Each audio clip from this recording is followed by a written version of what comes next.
This is the 18th lecture, and our topic today is more about phasors and an introduction to complete response of an electrical circuit.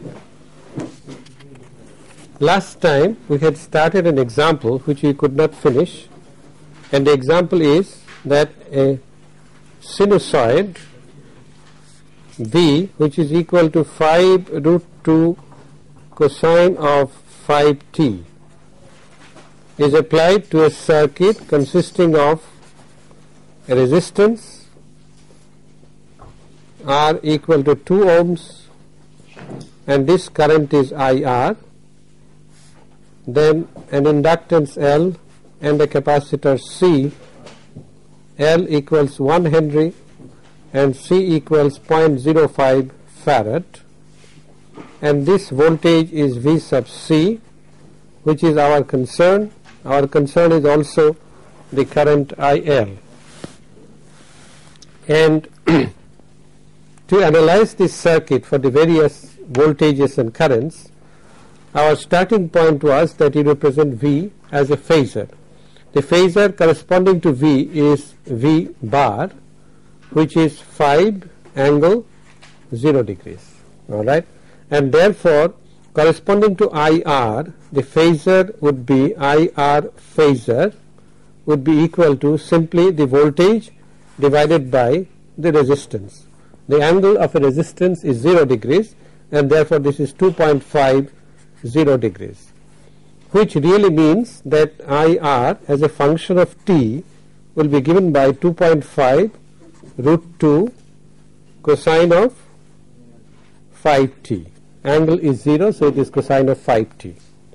Alright, next let us find out IL, and to that aim let's find out the impedance of the LC branch, that is L in series with C. This impedance would be equal to Z j omega, would be j omega L plus 1 over j omega C, which I can write as j omega L minus 1 over omega C, and if I substitute the values, j omega is 5, L is 1 Henry, 5 times 1 minus 1 over 5 times 0.05 farad. So this is equal to j 5 minus 1 over 0.25 is 4, so this is simply equal to j.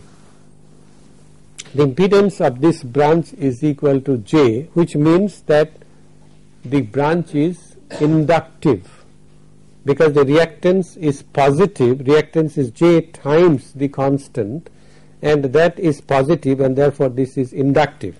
In other words, if I now want to find out the phasor corresponding to IL, that is the current in that particular branch, the current in this branch IL, the corresponding phasor shall be equal to the voltage phasor, that is V, divided by the impedance, that is j, simply j, and V is 50 degrees divided by j, and therefore the current phasor is simply 5 then minus pi by 2, which simply means in terms of time domain quantities that IL of t shall be equal to 5 root 2 cosine of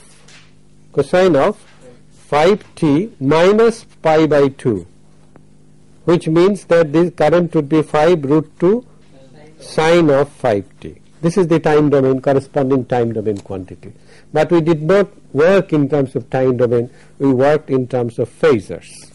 Alright, if we wish to find out the total current now, okay, we have found out the two currents IR and IL. There are two branches, one of them has IR and the other has IL, and therefore the total current I, this is the current that we call I. The total current I is by KCL, the sum of IR and IL, and I showed to you the last day that KCL is valid for phasors also, because all that we take out from the time domain representation is root 2 times e to the power j omega t and the real part, which is common to all quantities, and therefore the current phasor I, the total current, shall be the sum of the two phasors IR and IL, which is 5, what was IR? 2.50 degrees, 2.50 degrees, right, and IL is 5 angle minus pi by 2. Well, since I have to add them up, I show this in terms of the j representation, okay, 5 by j, which means that this is 2.5 minus j5, or in terms of its magnitude and angle, it is square root of real squared 2.5 squared plus 5 squared, and angle would be tan inverse imaginary part divided by real part, so minus 5 by 2.5, so it is tan inverse 2 with a negative sign here. This is equal to square root of 31.25. 2.5 squared is 6.25 plus 25, and then angle minus tan inverse 2. All right. If I want to show this in the form of a phasor diagram, then I have the phasor V, the phasor IR, which is in phase with V, the phasor, let's say, VR, which is also in phase with V. The phasor IL is 5 divided by j, so it is 5 angle minus pi by 2, so it would be something like this. This would be IL, where this length is 5 and the angle is minus pi by 2, and the total phasor, the total current, shall be represented by a phasor which is the sum, vector sum of the two, and therefore the total current shall be represented by this, and this is I. The magnitude, the length of the vector, shall be square root of 31.25, and this angle is tan inverse of 2. All right. If I want the total current as a function of time, all that I have to do is to multiply this by root 2. So square root of 62.5, right, and cosine of 5t minus tan inverse 2. This is the current phasor, current in the time domain. You must be conversant and confident with transformation from one domain to other, that is from time domain to the complex number and from complex number to the time domain easily, back and forth. Otherwise the phasor analysis loses its meaning. If I now want, you remember I had this L and C series combination, and I also said that there is the voltage C is also of our concern. All that you require to do is to take the phasor IL and multiply this by 1 over j omega C, that is the impedance of the capacitor. This is the current IL phasor, and therefore the VC phasor is equal to IL phasor over j omega C, and IL was 5 by j. I can write in terms of angle, or I can write in terms of the complex representation, and 1 by j, omega is 5 and C is 0.05, and therefore 5 and 5 cancel. This is simply equal to minus 20. Minus 20 means 20 angle pi, which means that if this is my V, if this is the voltage phasor, the exciting quantity, then VC shall be in this direction. VC phasor shall be opposite in phase to the exciting voltage phasor. And in terms of current, in terms of actual time domain quantity, V sub C t shall be equal to, yes, minus 20 root 2. I can either write minus 20 or cosine of 5t plus pi. It's the same thing. So it is cosine of 5t. If I take the minus sign here, so this is what it means in terms of time domain quantity, and this is the beauty of phasor analysis, that as long as the excitation is sinusoidal, all quantities shall be, all currents and voltages shall be sinusoidal, and we can divorce the omega t component, that is the time dependence. We can work only in terms of numbers. There is a small modification which shall be needed if we are interested not in the forced response only, but in the complete response. That is, the complete response shall be the forced response plus the natural response, and therefore you might have to add another term. But before we start talking about that, there is a concept of duality which sometimes is important in electrical circuits and also in many other systems, whether mechanical, civil or textile or whatever the system is. The duality simply refers to systems which are described by the same type of mathematical equations. For example, the series RL circuit, for example, series RL circuit, the impedance j omega is equal to R plus j omega L, all right, and its magnitude is square root of R squared plus omega squared L squared, and the angle is tan inverse omega L divided by R, that is the angle. So if I want to find out the current phasor in this series circuit due to a voltage excitation, all I do is V divided by square root of R squared plus omega squared L squared, and angle would be minus, the angle of the denominator shall be negated, minus tan inverse omega L by R. On the other hand, if I have, let's say, a conductance in parallel with a capacitance G and C, then the appropriate quantity, because the components are in parallel, the appropriate quantity that we should consider is the admittance, and you see that the admittance is exactly similar. The place of R is taken by conductance, the place of L is taken by capacitance, omega is the same, and instead of impedance we are talking of admittance. Now, as you see here, the current and voltage, they interchange their roles. In other words, if you wish to find out the voltage due to a current excitation I, then the voltage would be equal to current divided by current multiplied by impedance, which means that current divided by admittance. And if you take the magnitude and angle, they are exactly similar.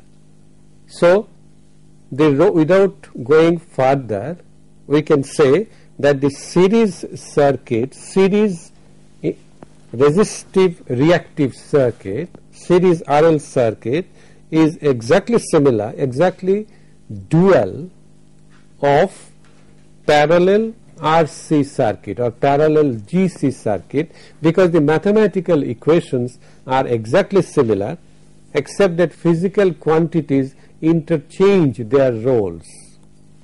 Such duality concepts are extremely useful in advanced level circuit analysis, in advanced treatment of machines and many other systems, including mechanical systems. However, for the purpose of this course, the concept will not be utilized to the extent that it will in future advanced courses on electrical engineering. So we shall leave the concept of duality at this stage. The only thing you should remember is that there are circuits in which if you interchange the current and voltage, the relationships are exactly similar.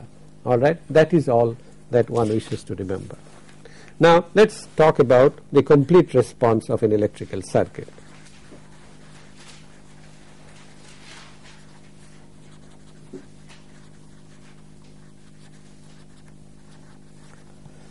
As I have told you, the complete response of an electrical circuit, either a voltage or a current, shall consist of two components. One is the natural response and the other is the forced response. And it is the complete response shall be the linear combination of the natural response and the forced response. A linear combination, provided the circuit itself is linear, provided we do not bring in nonlinear circuit elements into the picture. The complete response shall be a linear combination of the natural response and the forced response. And this is why we always write the complete response in terms of the natural response and forced response with some arbitrary constants. And it is those constants that we evaluate from the initial conditions. We shall approach this problem of finding out the complete response purely from a mathematical point of view and then from a physical point of view. To introduce the concept of complete response, let us consider a simple circuit like this. Let's say an RL circuit, to which we are considering an example only to illustrate this, to which is applied, let's say, a voltage V, a DC voltage V, and the switch is turned on at t equal to 0. Let's say, to be specific, that the inductor may carry an initial current or may not carry an initial current. All right, it might have some initial energy, it may not have some initial energy. All right, then what we say is that obviously if the current in the circuit is I, then the differential equation obeyed by the circuit is L di dt plus Ri equal to V. We have been used to the right hand side being equal to 0 to describe natural response. Now we have a forcing term. Now mathematically, as you know, any solution, any value of I which makes left hand side equal to right hand side is a solution. All right. For example, I equal to V by R here is a solution because di dt is 0.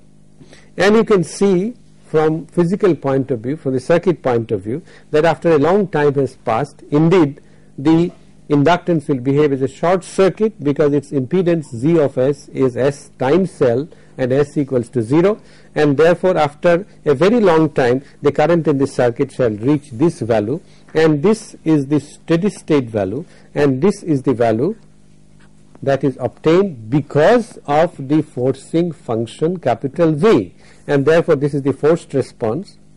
On the other hand, if you put the right hand side equal to 0, that is, you consider the homogeneous equation L di dt plus Ri equal to 0 and solve this equation, then you know that the response, the solution would be of the form sum in e to the minus RT by L. You know that the response would be of this form. So what does this quantity, if this expression is substituted in the left hand side of the homogeneous equation, what will be the value of the left hand side? It has to be 0, and therefore if I put I equal to IN, I call this IN, plus IF purely from a mathematical point of view, this equation will be satisfied, because what IN does is makes the left hand side 0, what IF does is makes the left hand side equal to V, and 0 plus V is equal to V, and therefore we have two parts of the solution of the differential equation. In terms of electrical circuit or physical concepts, you see that this part is the forced response and this part is the natural response. All right, so we are adding the two to get the complete response. but mathematically this is justified, because what IN does is makes the left hand side equal to 0, 0 plus any quantity is equal to that quantity, and therefore this is the complete solution. The style of working shall be that we shall determine the forced response from impedance concept or e to the st concept. For example, the forced response, if the right hand side here is a constant, then we know the forced response shall also be a constant, and that constant can be determined from the fact that the exciting function here is of the form v e to the st with s equal to 0, and therefore I can work in terms of impedance admittance by putting s equal to 0. For example, here I argued that the impedance of the inductor shall be 0 because s equals to 0, and that helps us to determine the response, the forced response. On the other hand, if this exciting function was a sinusoid, for example, if this was Vm sine omega t, then I know I could work in terms of phasors. What would have been the phasor corresponding to this?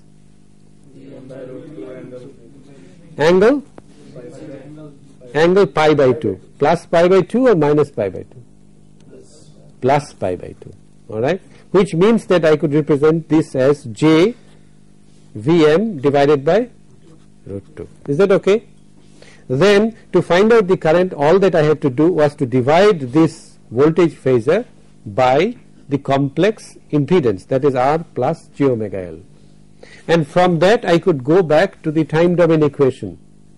All I do is I multiply the magnitude by root 2 and take the angle inside the argument of cosine omega t plus the angle, whatever the angle is.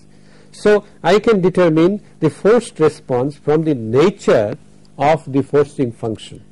On the other hand, if the forcing function was, let's say, a decaying sinusoid, decaying exponential like e to the minus alpha t, then also I can work in terms of the impedance function. All that I do is s equal to minus alpha, alright, and therefore the forced response I can determine from observation of the circuit.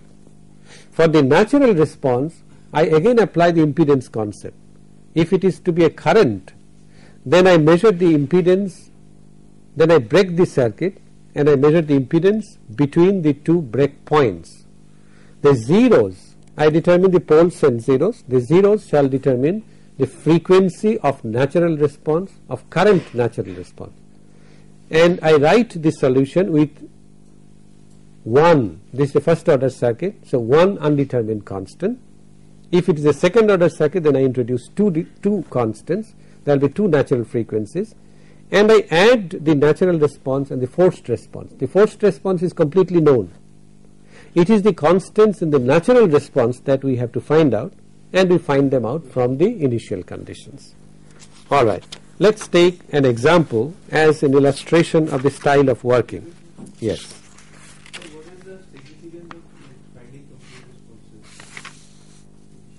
That is what the fact of life is. Whenever you switch on an excitation to an electrical circuit, for example, whenever you switch on the light, well, the light itself represents an RLC circuit, for example. There could be a capacitance in parallel, a resistance and an inductance in series.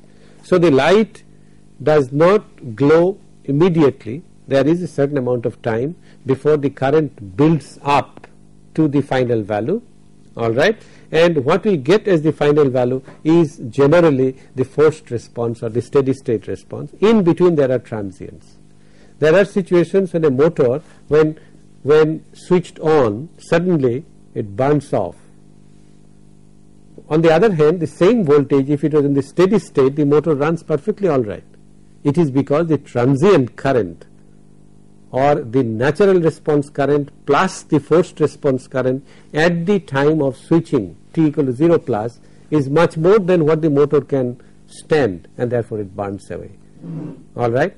So that is the significance of complete response is what happens in practice. It is for our convenience that we broke up into 2 parts, the natural response and the forced response. It is by adding these two that we can determine the total response. And we shall take an example to illustrate this a little later. The same circuit, to be specific, the same RL circuit, let's say, the same RL circuit, if it is supplied from a sinusoidal source, root 2 V cosine omega t, and the switch is put on at t equal to 0, the current in this circuit from the discussion that we have done so far will be of the form In e to the minus R t by L. This is the natural response. And can you tell me what the forced response shall be in the time domain?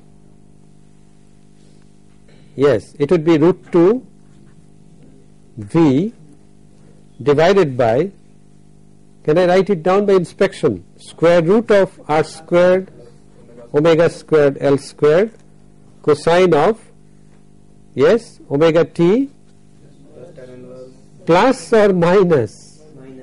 Minus tan inverse, because this angle is in the denominator, minus tan inverse omega L by R. And all that you have to do now is to find out In.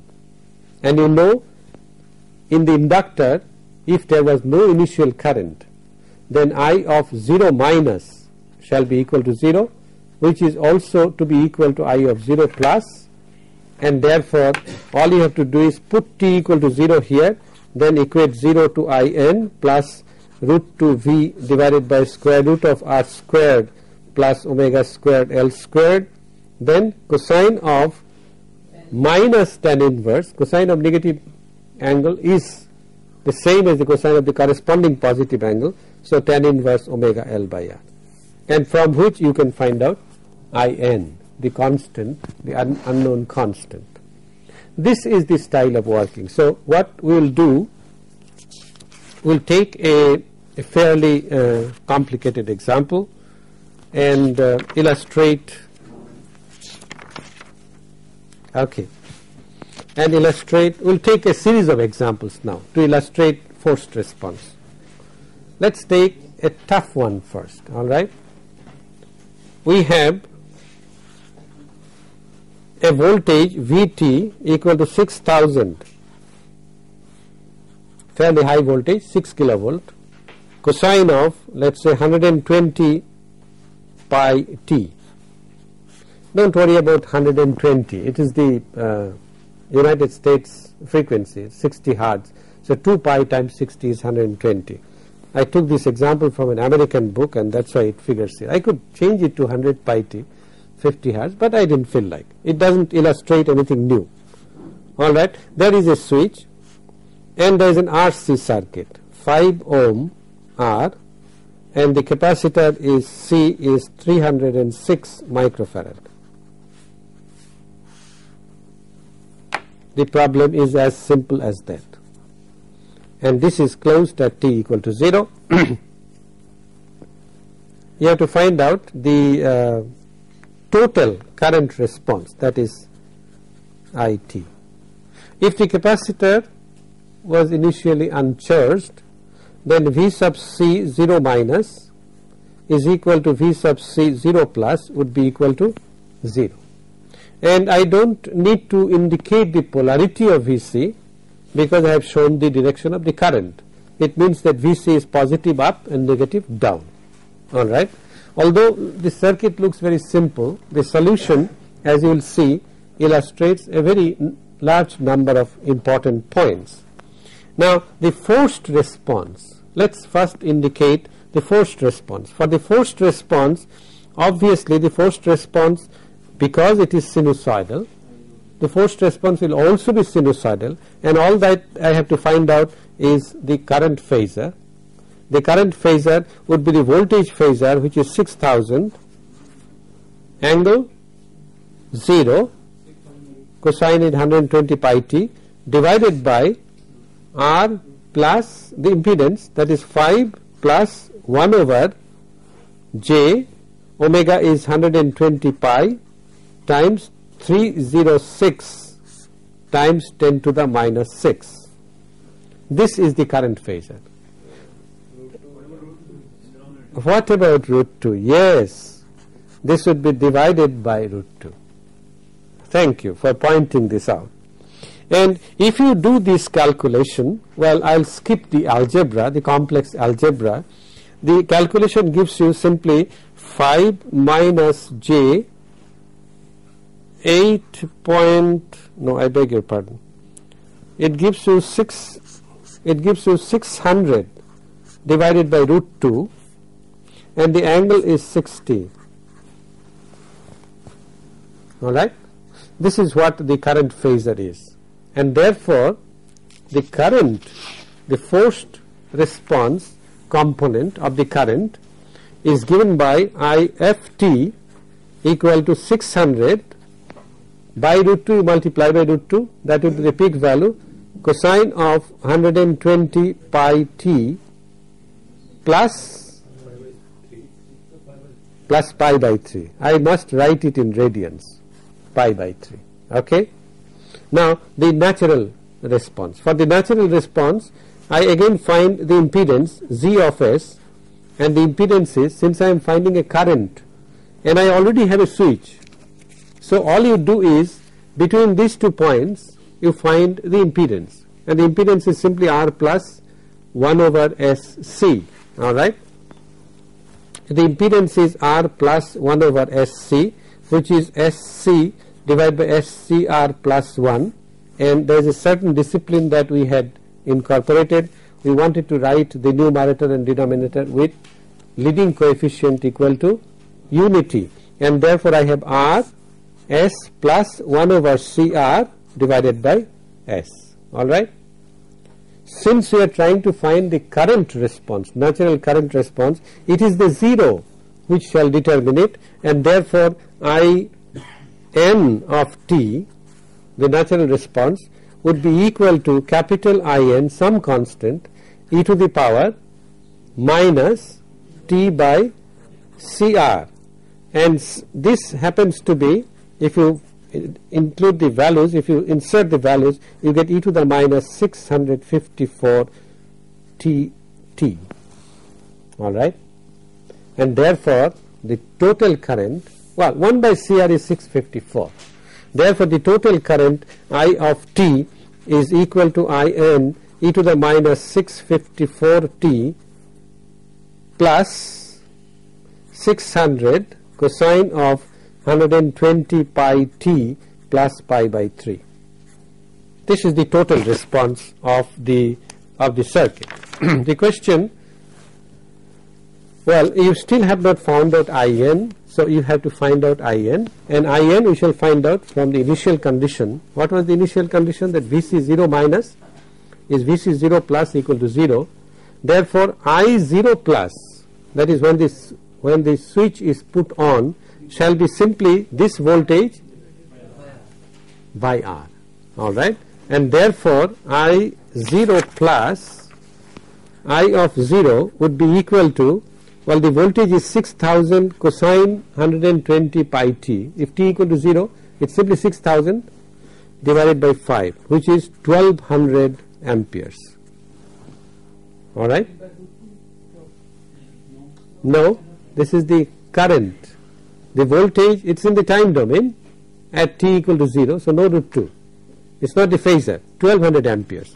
And therefore your I of t, well, I of 0 also is IN e to the minus 654 t, t is 0, plus 600 cosine of pi by 3, and therefore IN is equal to 1200 minus cosine pi by 3 is half, so 300, that is equal to 900. In other words, the total current response I of t is equal to 900 e to the minus 654 t plus 600 cosine of 120 pi t plus pi by 3. I want you to look at this expression very carefully, and you notice that when t tends to infinity, that is under the steady state, when a long amount of time has passed, the current will be totally sinusoidal, because this term shall become 0, and totally sinusoidal with a maximum or peak value of 600 amperes and a minimum of minus 600 amperes. All right. So the current fluctuates between plus 600 and minus 600 in a sinusoidal manner with a frequency of 60 hertz, 60 cycles per second. However, at the instant of switching, the current is double of what the maximum or minimum under steady state is. The current is 1200 amperes. And if RC, that combination represents an electrical equipment which is not able to stand 1200 amperes, well, it will burn. All right. So this is what the natural response does in the transient state, that is the state before the current is stabilized in the circuit. The current may exceed the limit that is within the tolerance of the electrical circuit or the equipment at hand. The question now is, well, to complete this exercise, you notice that INT is decays exponentially like this. This is IN, starts from 900 with a time constant of, what is the time constant? 1 by 654, that is correct, that is the time constant. And IF of t varies like this. It starts from what value? 300, because at t equal to 0, 600 cosine pi by 3, so it starts at 300 and then goes very sinusoidally like this. All right, this is my IF. This is 600 and this minimum is minus 600. All right, and it is the sum of these two that is the total current. So the total current initially is not purely sinusoidal. It has an exponentially decaying component, and as time proceeds, after sufficiently long time, it would become purely sinusoidal, varying between plus 600 and minus 600. But at the instant of starting and for quite some time, the effect of the exponentially decaying waveform or the natural response component shall show its teeth. It might injure the equipment. On the other hand, if you notice the condition of the problem, we switched on at t equal to 0. At t equal to 0, the voltage that you had applied, what was the voltage? 6000 cosine of 120 pi t. At t equal to 0, the voltage is the maximum, and that is perhaps why the starting current was so large, 1200. Suppose we had switched on when this voltage was passing through 0, then what would have been I of 0 plus? It would have been 0. Suppose the starting point was when 120 pi t is equal to pi by 2. I could have waited till the sinusoid reached its 0 crossing. All right, first 0 crossing, and that happens at pi by 2. In other words, t is equal to pi by 240 pi, in other words 1 by 240. If I had waited, if the switch was not put at t equal to 0, but it was put at t equal to 1 by 240, then the initial current would have been 0. Isn't that right? Why 0? Because V of t is 0 and Vc 0 plus is 0, and therefore the drop in the 5 ohm resistance would have been 0 and the current would have been 0. Does this guarantee then that there will be no natural response or no transient part in the solution? No, it doesn't. It doesn't. If you look at, let's look at the total solution. 600 cosine of 120 pi t plus 60, I'm sorry, I should put pi by 3, plus In was how much? No, it was 900 e to the minus 650 This is the total current response. All right. The question now being asked is, now listen to the question carefully, is there an instant of time t at which if we switch there will be no transient? How did we evaluate this? This was evaluated by assuming that the switching on was done at t equal to 0. So if I want to change the starting point, the starting time, I should not use 900, I will use In. Alright, because In varies with the instant at which it was switched on. Agreed? Alright. For example, if the switching on was at t equal to 1 by 240 second, which you have calculated, what would have been In? Pardon me?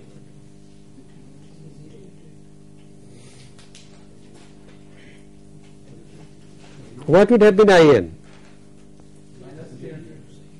Yes, it would have been minus 300, because at t equal to 0 then the current would be 0. Agreed. So In depends on the instant of switching.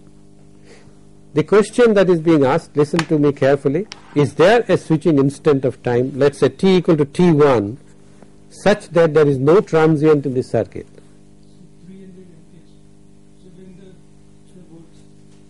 Come on, I am asking about a time. The answer cannot be in volts or amperes. Is there an instant of time t1? This is quite a tricky question. Is there an instant of time t1 such that when I switch on at t equal to t1 there are no transients in the circuit? Well, the condition would be this. Look at the condition. 600 cosine 120 pi t1 plus pi by 3 plus In e to the minus 654 t1 this should be equal to steady state current, which is 6000 cosine of pi t1, yes, divided by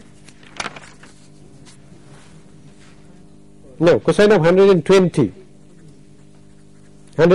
pi t1 divided by 5.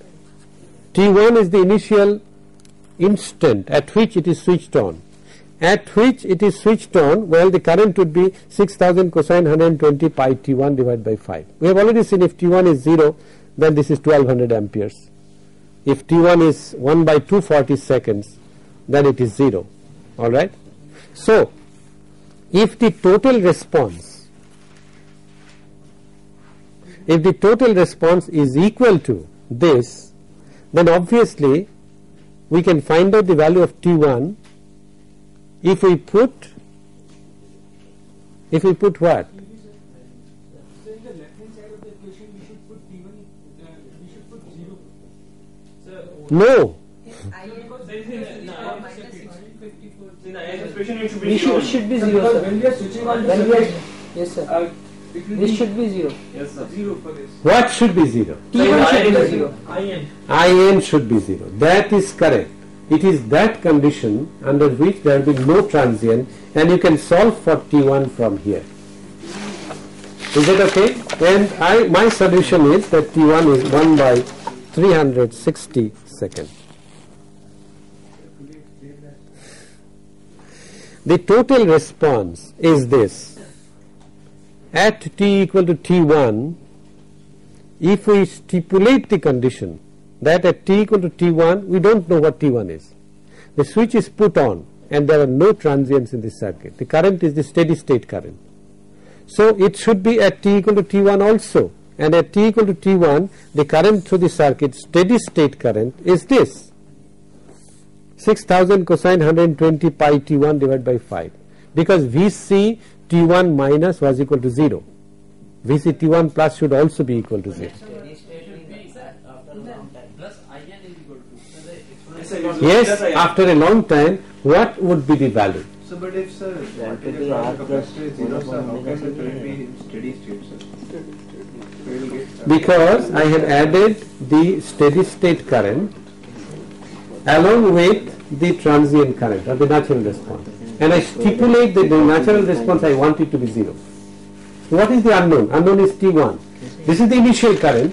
I am equating this to the steady state current. This is the steady state current. Steady state current expression is this. So I am equating the steady state current to the initial current in the resistance R, and I am saying I want that IN should be equal to 0.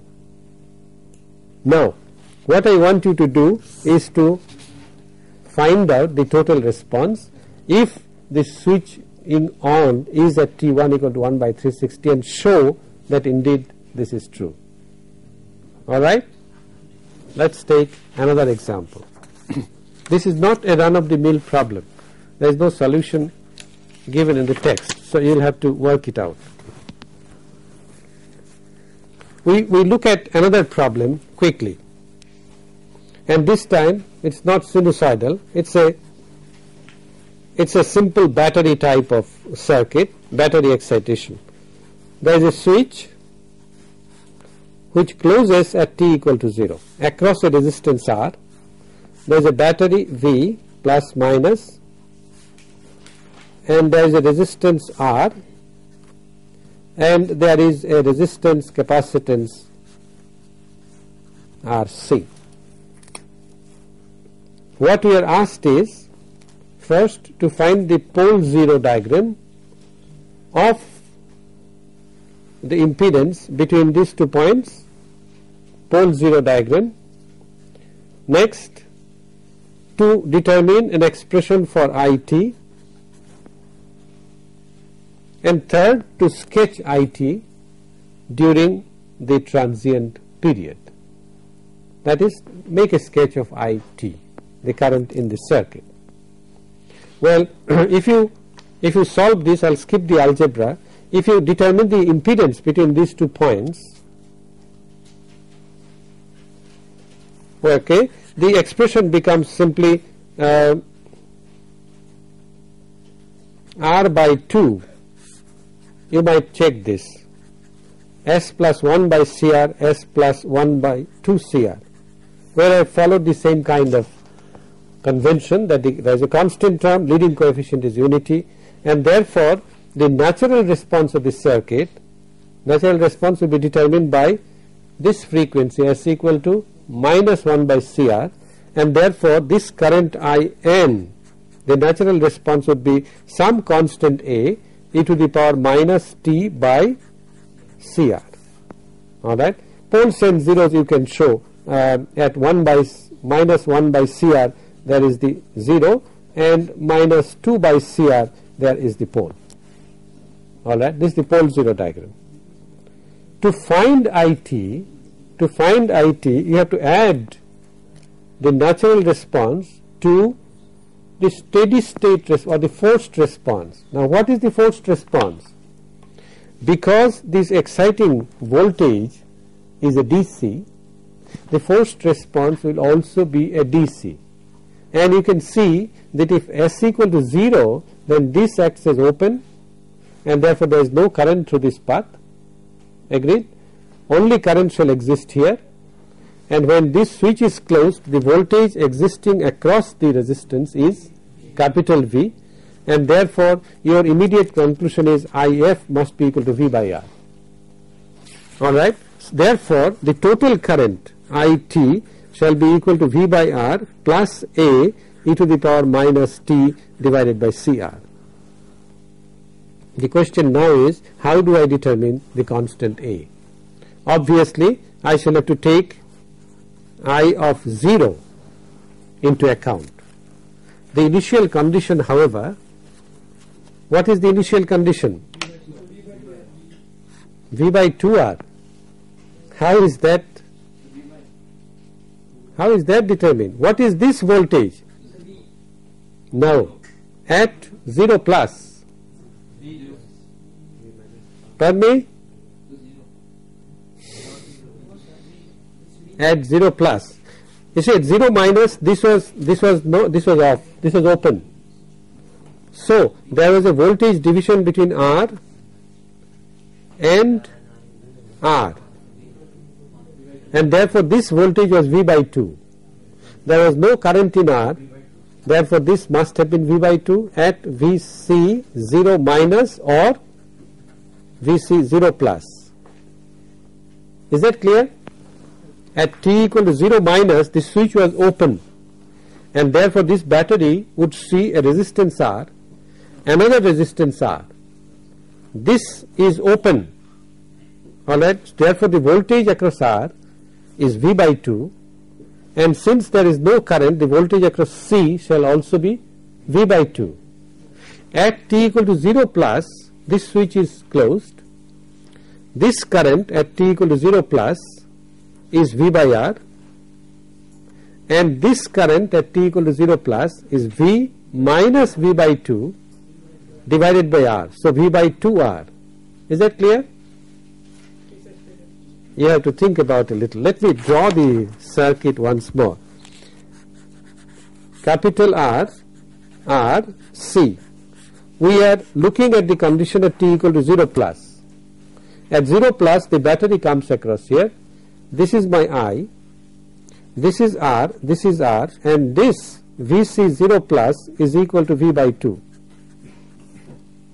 And therefore the current through this R, this voltage is V, this voltage is V by 2, so this current is V by 2R. And this current is V by R. Therefore I of 0 plus is equal to 3V by 2R, from which you get A as equal to V by 2R. Is that correct? And therefore plus or minus?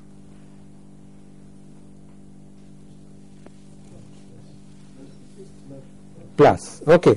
And therefore the total current response is V by R plus V by 2R e to the power minus t by CR. Does it satisfy the initial conditions of the problem? At t equal to 0, the current is V by R plus V by 2R, which means 3V by 2R. At t equal to infinity, the current is simply V by R. So it does satisfy, and this is the total response of the circuit. Next time, Monday, we will take a couple of more examples to illustrate complete response.